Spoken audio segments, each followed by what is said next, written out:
Today on Caught for Two, an in-depth review and essentially spoiler-free discussion of Legacy of Dragonholt.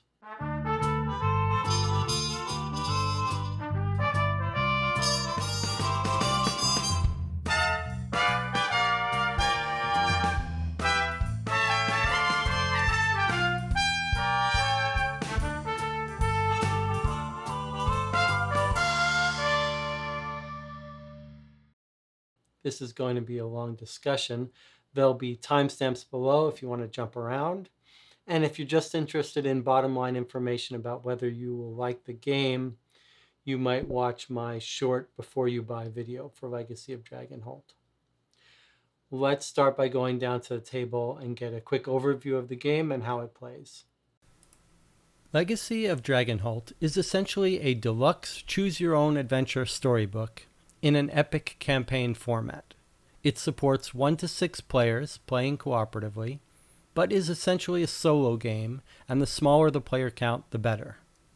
It's a one-and-done, multi-session campaign lasting 10 or more hours, played over 8 to 12 sessions, lasting about an hour each.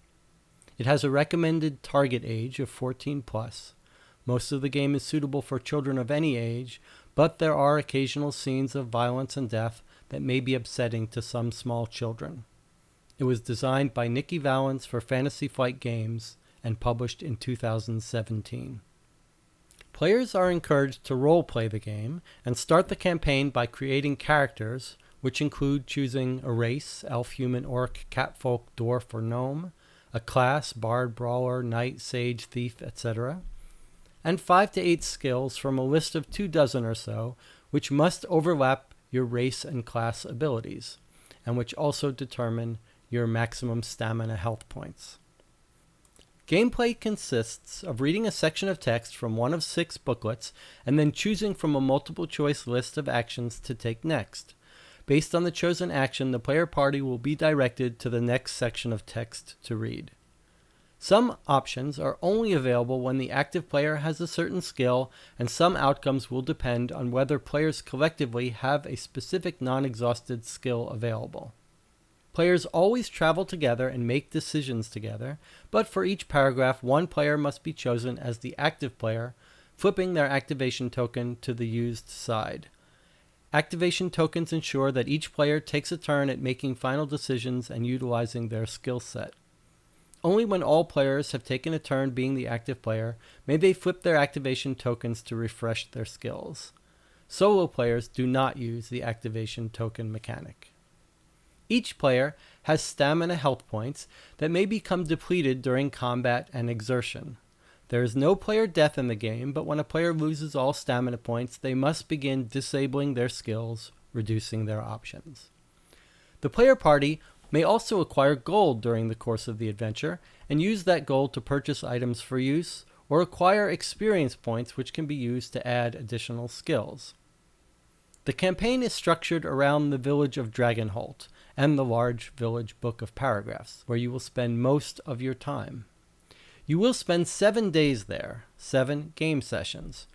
The village sessions are somewhat open-ended in that you may choose which areas of the village to visit from a map in any arbitrary order. Certain choices will cause time to pass, and each day session will end after a certain number of turns have passed. Many choices made in the village book affect the narrative side stories experienced by the players, stories that may not affect the outcome of the campaign, but provide an emotional connection or even a romantic encounter with the non-player characters in the world of Dragonholt. But at certain points, and by choosing certain options, the players may trigger a quest in one of the 5 auxiliary quest booklets. These are standalone mini-adventures, which are combat-heavy and generally quite linear. These quests typically end in some degree of clear success or failure. During the game, the players will frequently be instructed to mark down that a particular story point has been triggered. Throughout the text sections in the game, players will be instructed to branch and read alternate paragraphs based on whether or not certain story points have been triggered. In this way, the game keeps track of certain choices, achievements, and events that the players have experienced, and they will affect future story consequences and options, giving the feel of a living, breathing world that is changing over time. At the end of the campaign, the story wraps up, and the players will experience one of several different endings to the story, depending on how well the players accomplished their main objectives.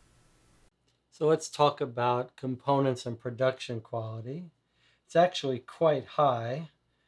Everything is well put together. The game is divided into these nice glossy quest books with beautiful art on the covers. And then one big Dragonholt village book. A nice big map you can see of the village. The rules are very well written, very elegant. You almost need nothing to start playing. You just jump into the first paragraph and the rules are explained to you. But it does have a glossary of all the rules you'll need. Mostly comprehensive. A couple places that things weren't clear. There are these item cards that are really the only art in the game, so to speak, except for the art on the cover of these booklets. Otherwise, there's not a single drawing or illustration in any of the books.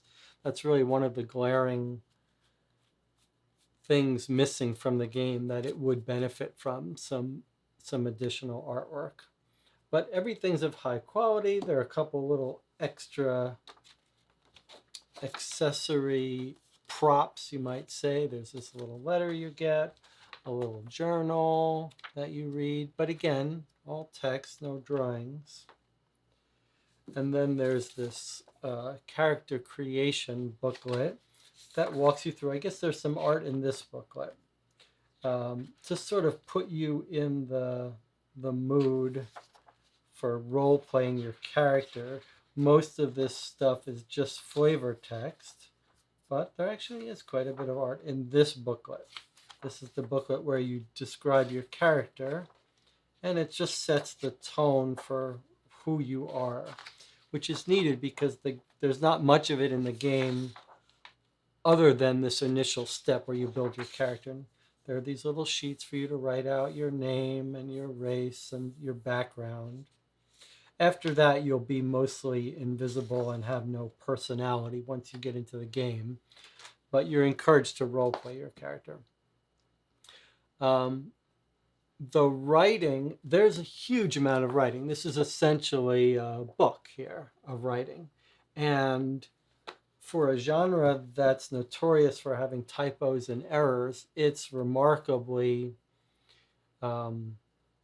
well edited and free of typos and errors. So production quality is high. The only thing I will return to again is the lack of art in the rest of this stuff to break up some of the monotony of the text would have been nice. I've talked a little already about how you can basically jump into this game knowing almost nothing about how to play, and it teaches you. So if you look at the rules, here's your basic, it basically tells you that you're not trying to win or lose, but then here are the rules right here. This is almost all you need to know to start playing. Starts you off with some gold and some fame, and then just tells you what paragraph to start reading, and then the rules are introduced as you play. Very clever. Okay. Let's talk about the game mechanics, in as much as there are any in this game. It's basically a choose your own story book. These are classic books that have been around for decades, where you read a paragraph, you're presented with some options of what to do next. Depending on what option you pick, it jumps you to another paragraph, and so on. Most of these are presented as single little paperback books, and they're fairly chaotic, and often your choices will lead to death, and then you back up or you restart. And Legacy of Dragonholt is an attempt to sort of supercharge this with a much more epic story that continues over maybe 12 hours plus in a series of little independent chapters. But in addition to this choose your own story simple mechanic, Nikki Valens, the designer, has added a bunch of sort of gamey mechanics to it to sort of make it feel more like a game. The most notable mechanic that got added is this skill system. So when you create your character, you choose skills for that character. The skills are broken up into categories. They're combat skills, physical skills, mental, social, and utility. And there's a little description of what they are, but essentially the way the game works is you'll read a paragraph and you might have 4 options for what to do next. And some of the options will have a requirement that you have a certain skill in order to choose that action. And similarly, sometimes you'll jump to read a paragraph, like you'll choose an action, and then when you read the paragraph, it will say, if your group has this skill, then go read this consequence. If it doesn't, then read this consequence. So those are 2 ways that skills are used. And it actually works in tandem with this multiplayer mechanic. If you're playing as one player, then you just build your character and you have certain skills. If you're playing with multiple people, you've got these activation tokens. And for each choice, one player will be chosen to lead the party for that decision. They'll flip over their activation token, and only their skills are usable. So you can get into situations where the person who's got magical skills has already gone, and so you're not going to be able to take a certain action because the players left to activate don't have that skill. After everyone's gone, they refresh. And then there's a little bit more with the skill system. There's no death in the game. There's a stamina level that you have, which are basically your hit points. And when you get injured or when you exert yourself, your stamina goes down. And if it would ever hit 0, instead of dying, you have to disable one of your skills.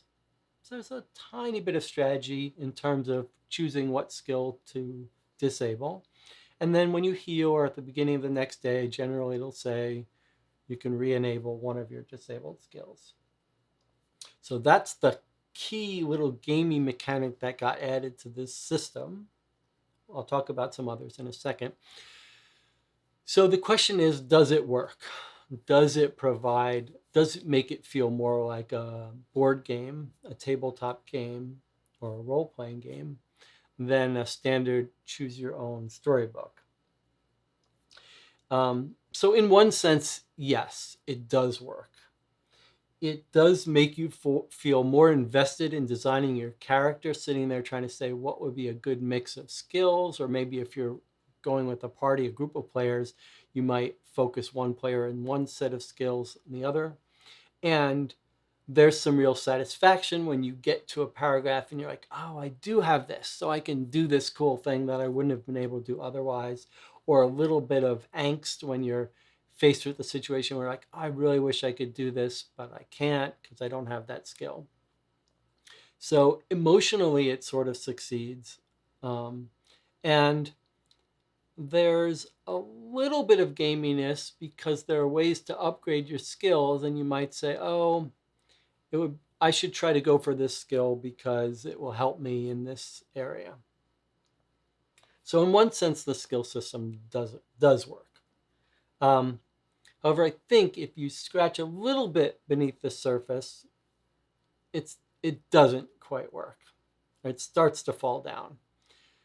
The first way it falls down is that it's essentially unpredictable. Any outcome, any action you choose essentially leads to a random result. There's no real way to predict what action you should take in any given circumstance.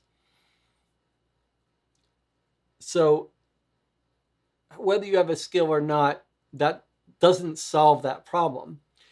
In some ways, it makes it a little worse because you're reading these paragraphs that are like, here's the generic thing you can do, a generic option. And then if you happen to have this magical ability, you could do this.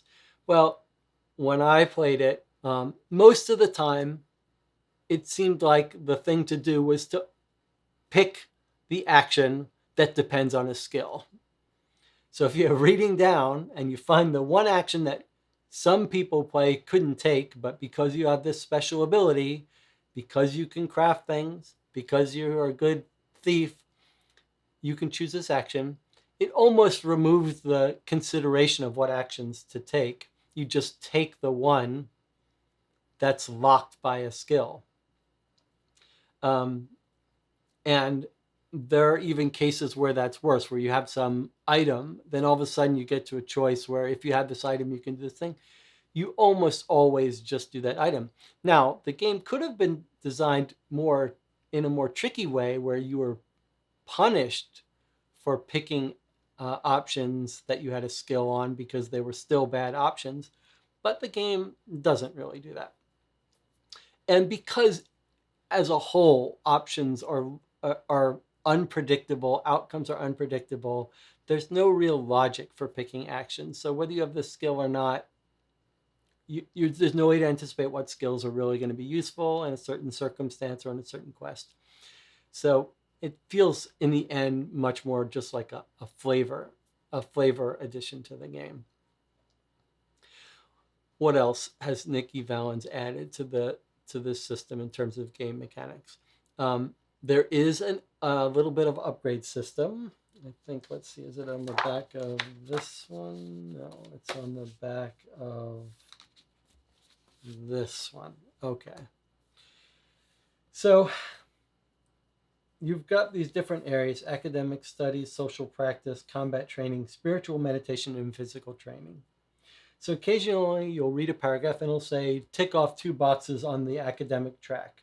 And each of these tracks, when you fill them up, they unlock certain skills that you can now spend experience to gain. So it's a way of gaining skills after the campaign has already started. You pick some skills when you design your characters.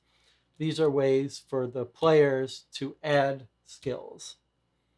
Again, what skills should you add? I mean, it's very hard to predict what skills will be useful in certain cases. You never go back to a place. If you've been on a quest where you have to fight some creature that needs this skill, it's too late at that point. You'll never be going back. So it's very hard to know which skills you should upgrade, and very hard to know, for the most part, how to get these upgrades, although there are certain places in the village that reliably will get you a couple ticks in a certain area. So if you really wanted a specific skill, you could spend some time upgrading that.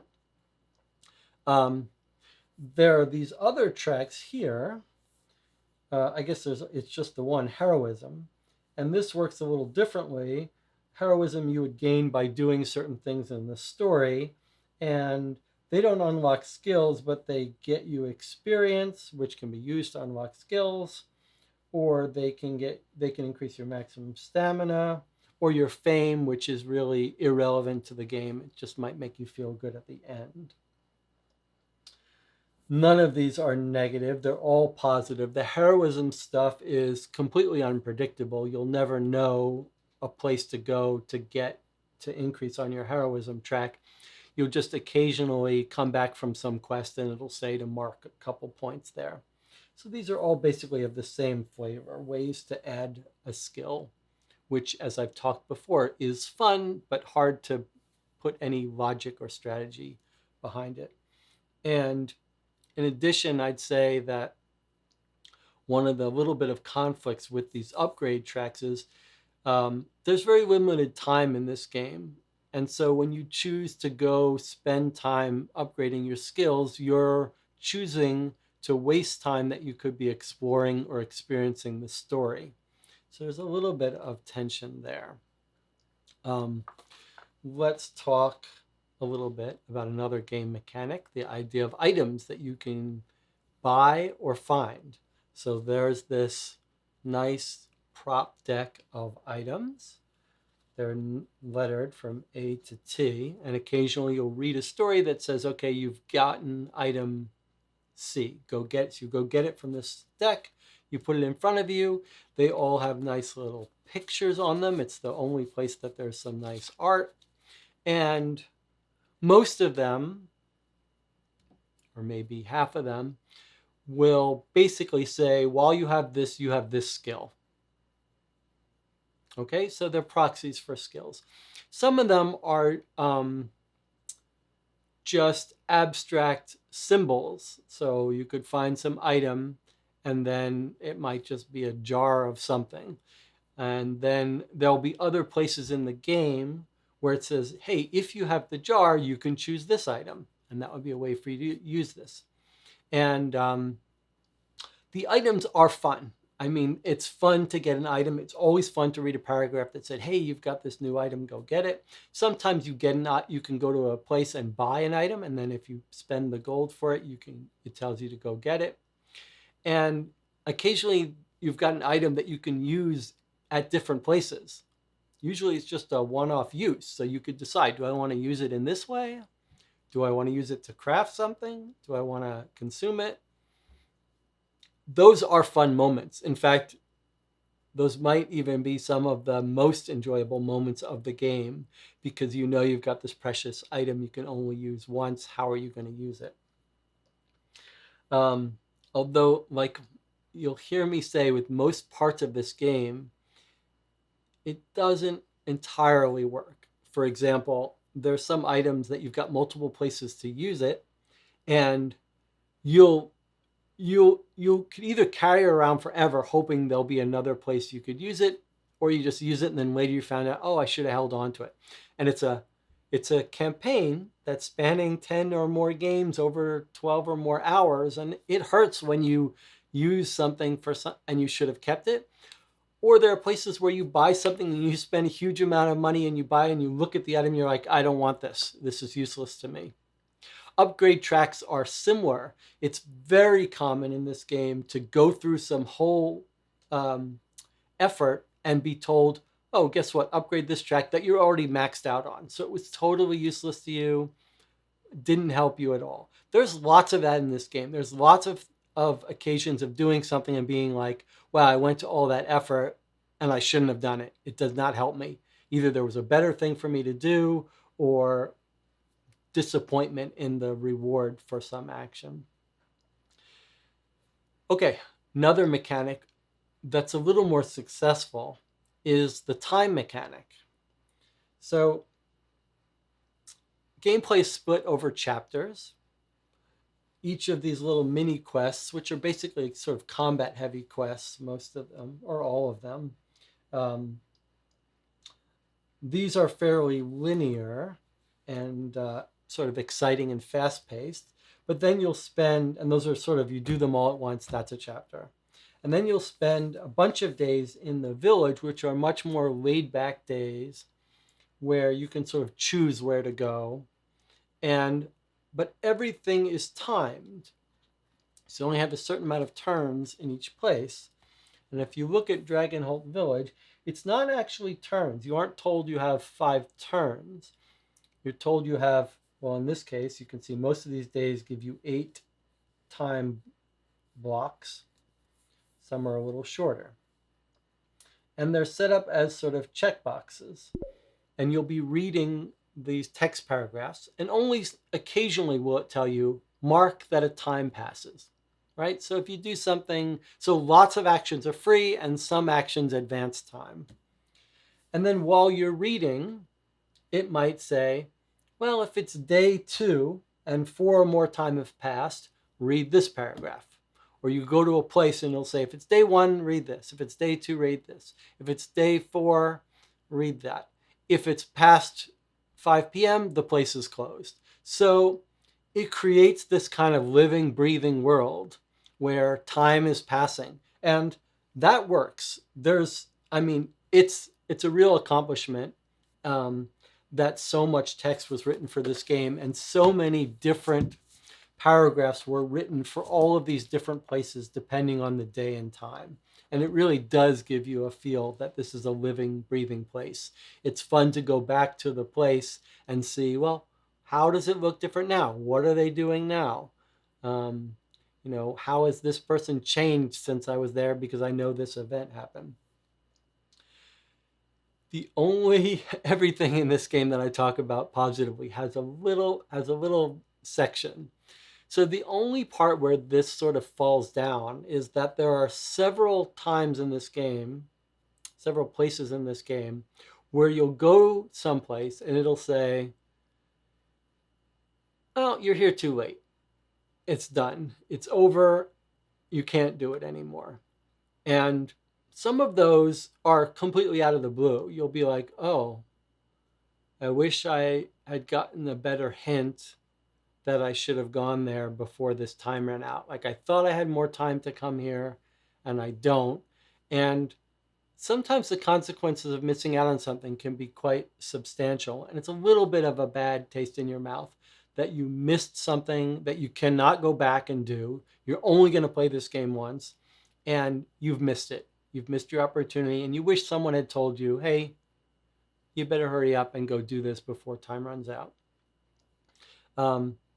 And I should say the time on these quest booklets, they each have their own separate little time track mechanic. Most of them are just simple time tracks.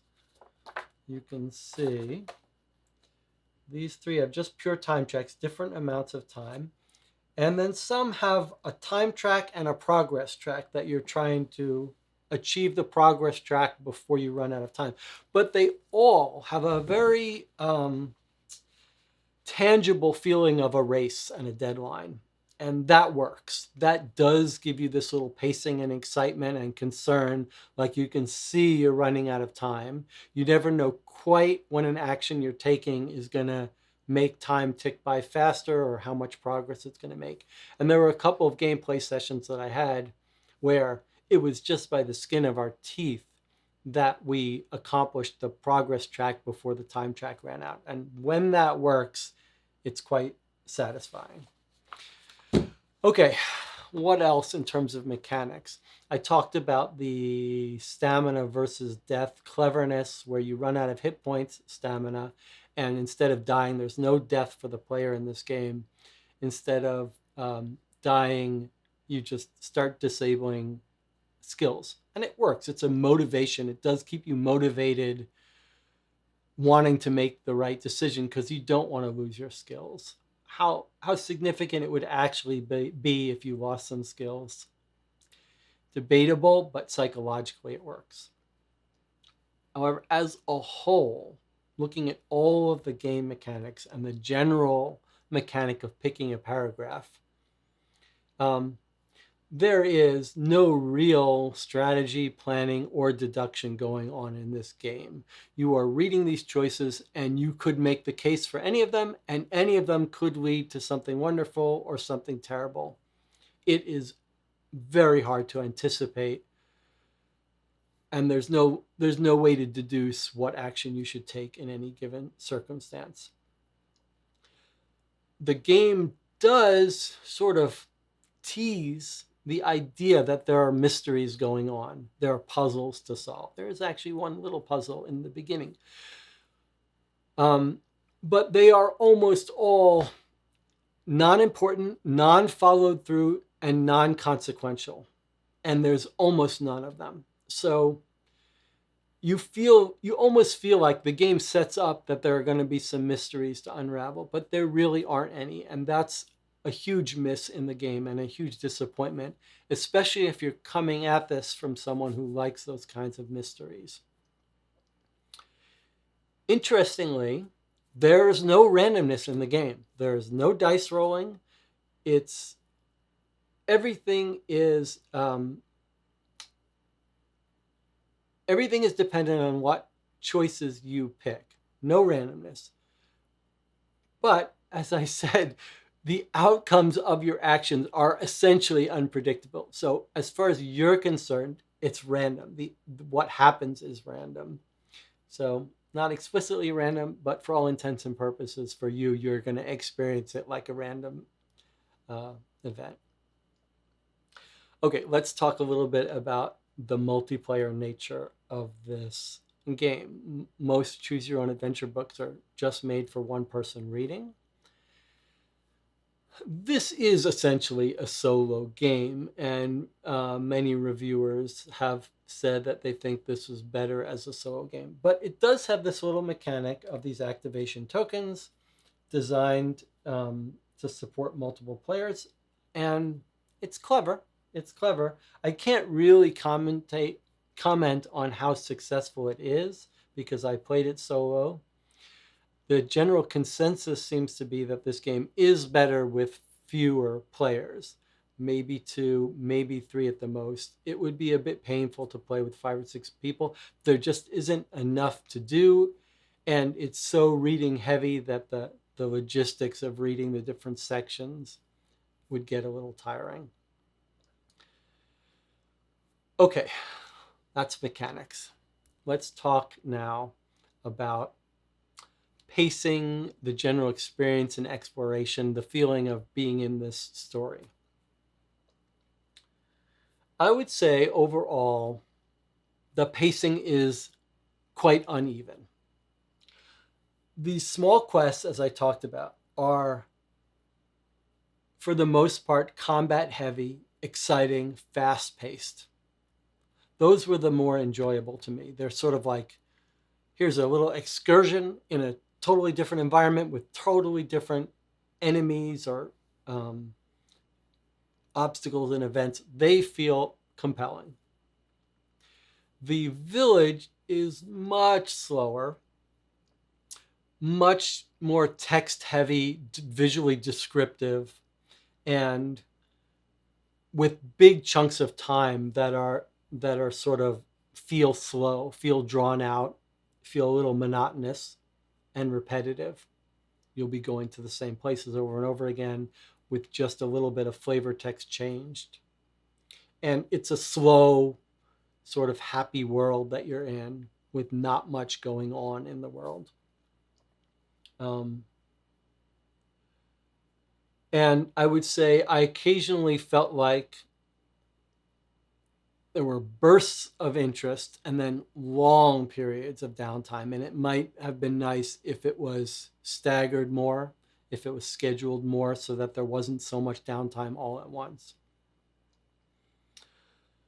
If I think about, were there memorable little events and stories in the game, moments of choice or things that stuck with me?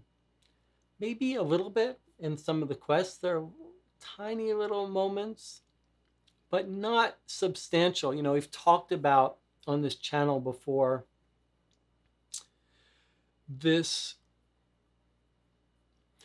Occasionally you'll get a game, and the best example of this is Seventh Continent. In Seventh Continent, when you discover some item or some little thing, some little moment, person, whatever, you resolve the first step of that. Like you turn over some card, you read something, and you're like, oh, that's intriguing, that's cool. And then it goes to step 2 of that. Like a little bit later, you've unlocked step 2, and then it elaborates a little bit. And then step 3. And Seventh Continent is the extreme case where you keep thinking, okay, this is it. I'm going to do this part, and that's going to solve this little puzzle or this part. And there's always another part. And it's sort of ratcheting up this tension and excitement to have this thing resolved. And that sticks with you. In this game, any interesting thing you encounter is over and wrapped up in minutes. And it'll never be revisited, never come back, and it's done. It's tied up in a bow, and it's over. Whether it was an exciting end or a non-exciting end, it's over so quickly, and it has no ramification, no long tail, that they're easy to forget.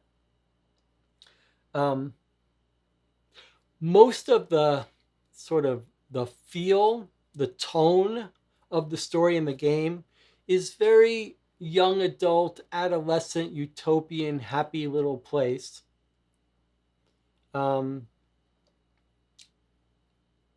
and this is a little bit of a spoiler, so you can jump over this if you want. I'm giving you the warning. Except there are maybe one or two places where the tone completely dramatically shifts to being very harsh, and it feels weird. It feels out of place. Okay, so there's that. The overall bigger picture story, bigger picture narrative, mystery, whatever, is quite underwhelming. It feels like a sort of, I don't know how to describe it, a little rough draft before it was punched up. It's just a little surface level without subtlety, not very compelling. There are a bunch of characters in this game, non-player characters, that you do interact with. They're all very sort of pedestrian, just slice of life, nothing exciting happening, but them living their lives. And maybe that will appeal to you, maybe it won't. I think we'll come back to that when we talk about who would like this game. I would say, though, that I felt a little bit during the game like I was in the audience of a play, watching people get on with their lives rather than being involved in it and making choices that affected things. You're basically riding along, watching this play go on. And I'm going to come back to an interesting part of the story, an interesting feature of the story in a bit that I think is noteworthy and is worth spending some time talking about. But let's put that aside for now. Talk a little bit more about details. So replayability. This is often an important part of the games we review. Is this a game we want to play over and over again, or is it sort of a one-off and done? Is it worth it for that? So this is essentially a non-replayable game for you. You're only going to play this once. There is quite a bit of branching storyline, and you may very well be curious when you finish what would have happened if you had done something differently. But it's simply too long and too text heavy and too boring if you were to try to replay it. So you're essentially only going to play this once. But like many of these detective narrative games, it's completely viable to go back after you're done and try to read through it and see what else you could have done and what stuff, if you had done something differently, what would have happened. It's kind of fun to go back and read. I will say that on one hand, compared to most of the narrative detective games, there was more text, more sections that I didn't encounter while playing the game, which is impressive. Most of these games give you the illusion of choice, which I think is a completely reasonable approach. But by the time you're done, there are only a couple little paragraphs in a Sherlock Holmes that you won't have read if you attacked it comprehensively. But in this game, there's lots of branching paths and lots of alternate paragraphs that you could have read if you played it. But they almost feel like they're there just to be there. I'll come back. I will come back to this idea, but sort of like, do you want to cook spaghetti for dinner or do you want to cook pizza? And then different paragraphs telling you how good the pizza was or the spaghetti was, and a different paragraph when the spaghetti fell on the floor or the pizza was too cold. In other words, sections of text that don't have any real relevance, but were there just so that if you played it one way, you'd read one thing, and if a different group played it a different way, you'd read another one, but not of consequence. There is this whole story point system, which I talked about in the overview, and there's the little matrix here, the little table of story points. So you'll frequently be reading something, and if you make some choice, it'll say, okay, mark 05, mark story point F7. You can see how many potentially there are here. And then when you read a certain paragraph, it'll say, well, if you've marked 07, then jump here and read this consequence of this. So actions you take can have consequences later on, or events that you witnessed, whatever, are followed up on. Those are always exciting. It's always exciting to mark one of those boxes. There's a huge number of those, again, that you won't ever see. Like maybe half of them, there's no way to do. It's not like there's a way to do them all. Your group is only ever going to see half those story points at most, and another group will see another subset. Whether that's a good game design or not. But so it's hard because of that. Because while you're playing, you're like, story point 05, what was that? I can't remember what made me check it off. So you're frequently thinking, wow, I wish I knew why it's directing me here. I wish I could remember what that story point was, or what's the reason that I'm not able to make this choice, or that I have to jump here. And I would suggest if you play it, if you're the kind of person that gets curious about those things, you might keep a separate little notebook of paragraphs that you want to go back and read because there's so many, or story points, like what it meant, like when did I get this story point, what did I do. If you keep track of that list, then when you're all done playing, you can go back and see, let me go back to paragraph 500 and see what would have happened if I took this alternate choice. So that's a little piece of advice I would give when you play. Okay, final thoughts on the game and rating. For me, I'll give this, I think, so for me, this is a 6, which is a pretty low rating for me. It's not quite the game for me. I prefer something with a little more mystery and a story that's a little more edgy, morally ambiguous, or a little more set in a time or a place that is intriguing for me. And the sort of young adult, adolescent, utopian fantasy world, those of morally right people without little sort of grayscale and ambiguity, those are all the wrong boxes checked for me. So for me, that didn't work. Now, I didn't need it to be more gamey. But without a compelling game, I needed a more compelling story. So that's the bottom line for me. Now, I do want to talk a little bit about this sort of progressive world, progressive story. Nikki Valens is an accomplished designer, and maybe you would say a little bit of a trans activist, an advocate, certainly in that world. And that comes across in the game. It's not subtle. At times it can feel a little ham-handed and forced.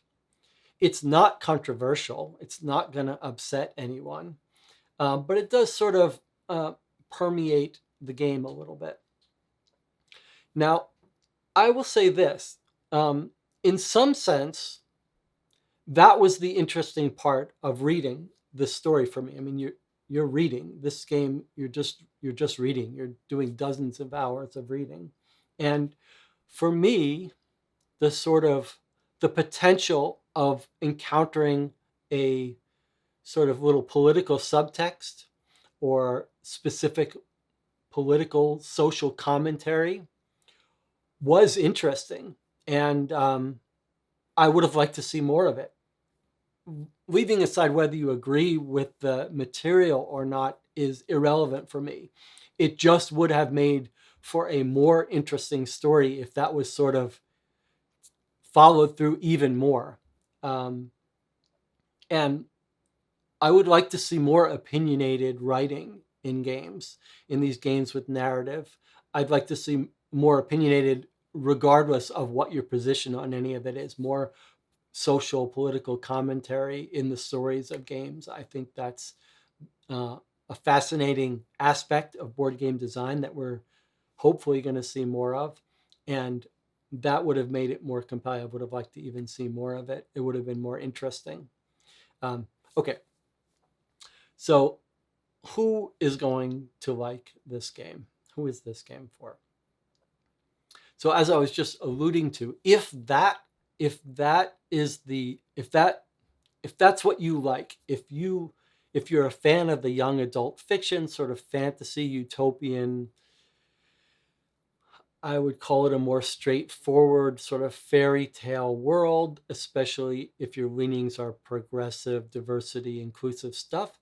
And you want to see sort of positive representations, if you see yourself in that world and want a nice, positive, happy setting, world, see yourself in that, then this game could work for you, especially if you're not interested in sort of there is a lot of combat in this game, but it's all fairly linear and straightforward and gets you back to the happy stuff. So if that works for you, and if you're focused on the interpersonal stuff, there are opportunities to romance the non-player characters. So if that excites you, if that interests you, then this could be the game for you. It also will, if you are a huge fan of this genre of choose your own story books where you decide where to go, but you have a higher tolerance for a sort of a slow burn and a slower, less chaotic story, more interpersonal focus, then this could be for you. If you like the idea, it's been sold, the game is sort of marketed as a light role-playing game. I really think there's less of that than people might expect coming into it, especially you're designing these characters, you're building up with their traits. There's really very little of that involved in the game. But if you want that kind of vibe, if you can create that part of the world in your own head, and you don't like sort of the gamey decision making and the strategy, then this could be for you. Who is it? I'm not going to say who is it not for, but who might be drawn to this game, but probably won't like it. So the first thing, the reason it's come on my radar is because I'm a huge fan of these narrative detective mystery games, which follow a little bit of the same pattern of you're reading a section and you're deciding where to go next and reading that, especially with The Village, this idea of you can go to any of these places, okay, and time passing, etc. So if you're a fan of Sherlock Holmes Consulting Detective Series or Mythos Tales or Gumshoe, Ellery Queen, Vienna Connection, Detective, this is not going to work for you. This game is not going to be satisfying.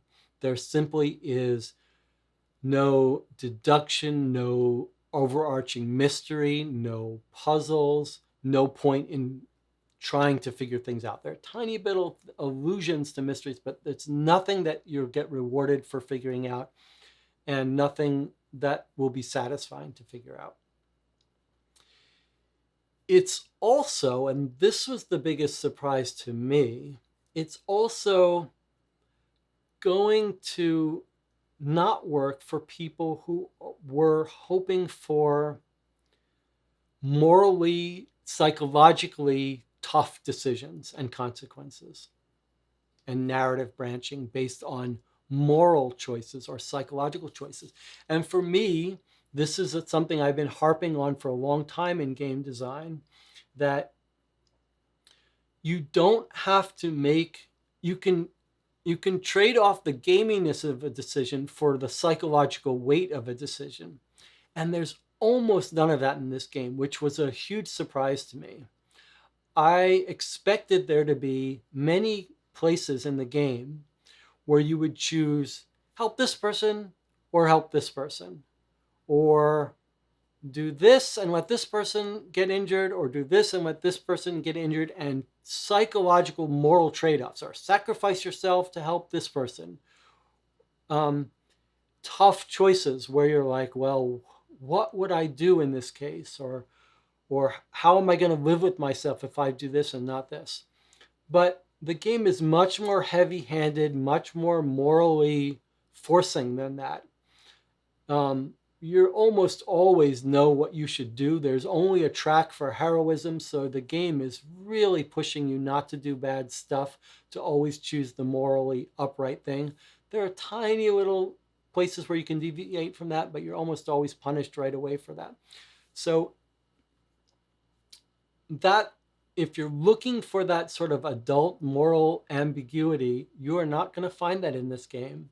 And if you're looking for a sort of a sandbox where you can deviate from what you're expected to do and do things that are maybe morally questionable, you are not going to get satisfaction from this game. And you're not going to be presented with a sort of adult, morally ambiguous story or elements where there's not a clear right or wrong. I also think that you're sort of going to be you're going to be a little unsatisfied if you're used to some of the best writing in these narrative genres. Some of the Sherlock Holmes books are a good example. I've talked a lot about the quality of writing in Dave Neal's latest box for Sherlock Holmes, The Baker Street Irregulars, but some of that writing is absolutely outstanding. Just the flow of it, the dialogue, whatever. And that's not easy to do, and this Legacy of Dragonholt does not quite reach that high bar. Okay, almost done. I want to talk a little bit about, this is sort of a presumptuous thing to do, but I want to talk a little bit about some advice to designers interested in exploring this genre. So first thing is, you have to try a little bit better to find ways to let clever people figure out what actions are more likely to lead to success and not make those so obvious. In this game, they're either clearly arbitrary. There's clearly no way to make a good decision from a set. So there's no point in trying to think it through and figure out what to do. Or there's one clear thing you should do, or a heuristic, you always do the action that has your skill. There has to be a better way to make choices that reward people for being clever, reward people for figuring out puzzles, reward people for being observant and attentive and keeping good notes.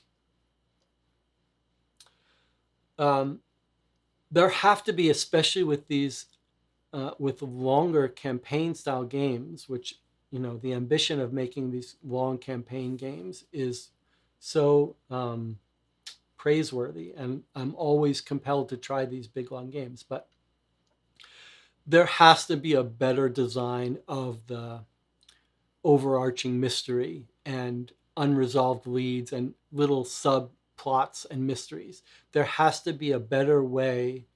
You have to do better at dripping out little clues over time to those things so that the attentive person can pick up on them and see some foreshadowing and get the satisfaction of having solved some of those mysteries. I mean, this is a hard thing to do. I do think that the best of these narrative mystery games does it.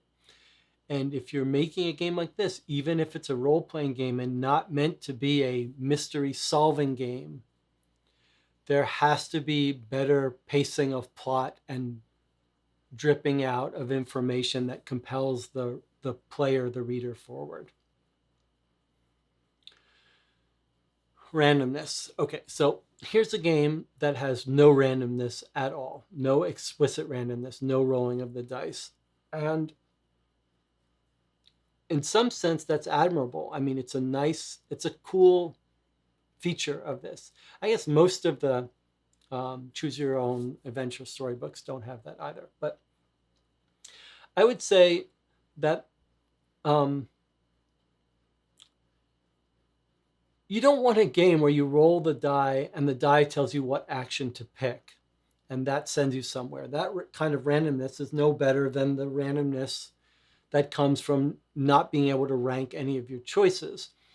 But I wouldn't use the hard and fast rule of no randomness for this genre. I think there may be ways to use some sort of push your luck element to give people compelling, agonizing choices. Like if you pick this option, you've got a good chance of an okay result. If you pick this option, then you're either going to succeed wonderfully or you're going to fail miserably. Giving players choices that have to do with altering their probabilities of success and degrees of success in different ways. Like you could have a certain weapon that is unlikely to succeed, but when it does, it succeeds very well. That gives the players some agency. So when you fail, you're like, well, that's on me. I pushed my luck and got unlucky, but I chose to do this when I could have done this simple thing, or I could have used this resource that's much more predictable, but that will hurt me in this other way. There have to be ways of letting the players have some decision to make, some rationale, some way of thinking through decisions that give them some agency and some responsibility when things go wrong. Because when you do it this way, when something goes terribly wrong, you're like, well, that's not my fault. That I had no way to choose between these options. So there has to be a better way of motivating choices. Another thing, and this is maybe a little bit more controversial, and I've talked about this a lot when we've talked about Ignacy Trzewiczek's detective series, is whether there's true branching or sort of the illusion of branching. Now, Legacy of Dragonholt is a little bit surprising in how much true branching there is, especially with the use of these story points. So there are some actions that happen fairly early that keep affecting what narratives you read and what choices you have. And it's pretty impressive.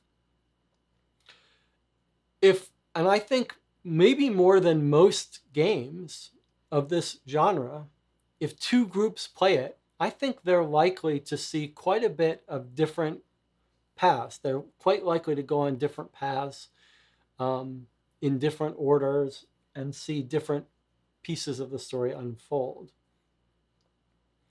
Now, some people find that very appealing, right? That if my group plays it, I unfolded certain story in this way, and your group does it, you'll see different things, and not just a different ending, but you'll branch off and see different parts, subsets of the story. But for me, it's a little hard to see the point of that. There's a cost to that, right? The cost is, from the designer, from the author's perspective, much less predictability and control over the storyline and the plot, because different people are going to encounter different things in different orders, and making a really compelling narrative with such loss of control about what people are going to see in what order, it hurts the ability to create a compelling narrative. The benefit is different groups see different subsets, but where is the value in that?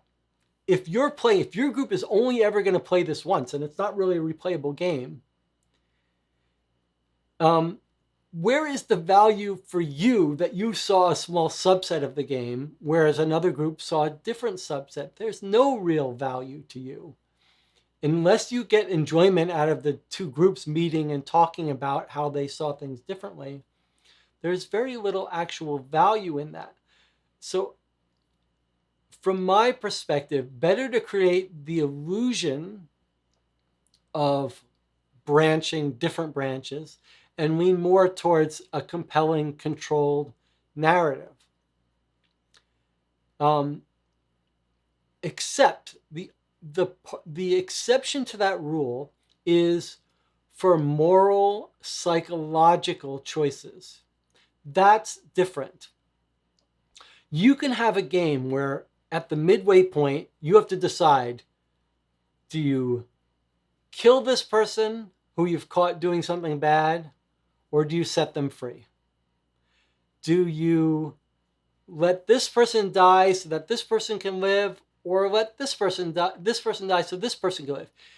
Those moral, psychological decisions, if they branch, that makes sense, because then the story is branching based on the moral, psychological consequence of the decision you've made. That is the way you branch story. You don't branch story on what's essentially a random choice. Here's your choice. Do you want to bake pizza or bread? If you pick pizza, then the pizza falls, kills the mouse. The mouse then gets poisoned and poisons your friend and they die. Or if you baked spaghetti, someone smelled it, knocked on your door, and now you have a whole new branch of this new person you met. That makes no sense. It's essentially a random branch. One group will pick pizza and get this branch. One group will pick spaghetti and get this branch. It's pointless. It serves no value. The substantial branching cannot depend on what are essentially random occurrences or outcomes that the player could not have foreseen or happened based on the player not choosing to go to A or B on no basis. Branches should happen on either psychological moral decisions or deductive mistakes.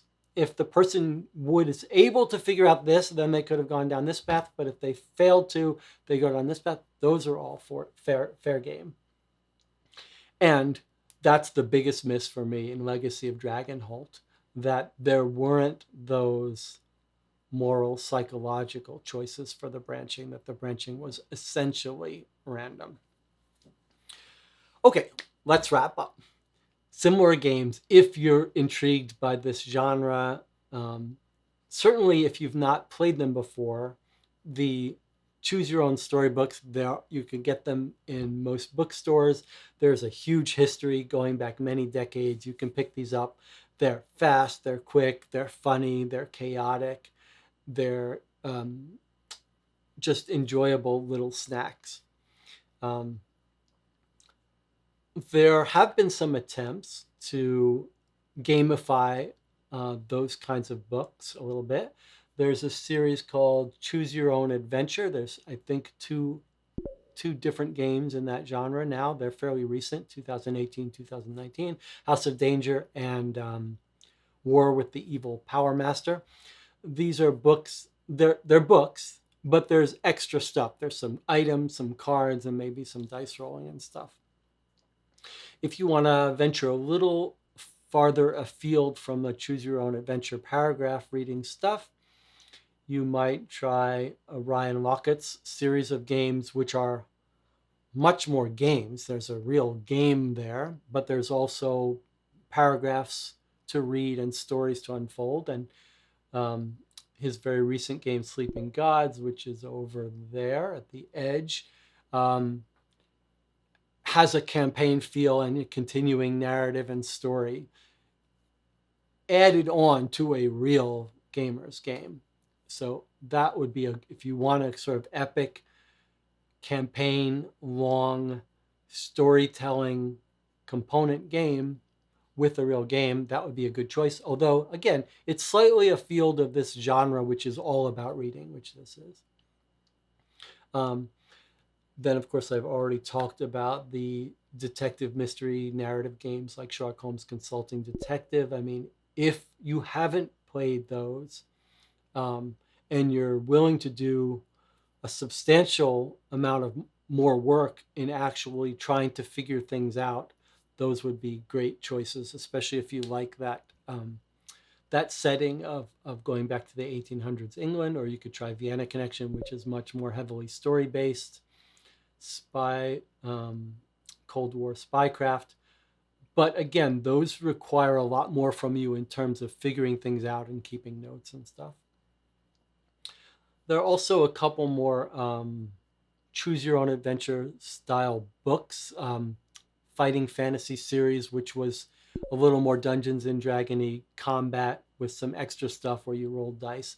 I don't know if they're still making those, but those might be worth checking out. After you finish, if you still decide to play Legacy of Dragonholt, when you finish playing it, you could check out my 12-part playthrough of the entire campaign. Or maybe if you choose, if you decide that you're not going to play it, that it's not for you, but you're still a little bit curious about what the experience is like, you can watch the playthrough there. And I'll see you next time.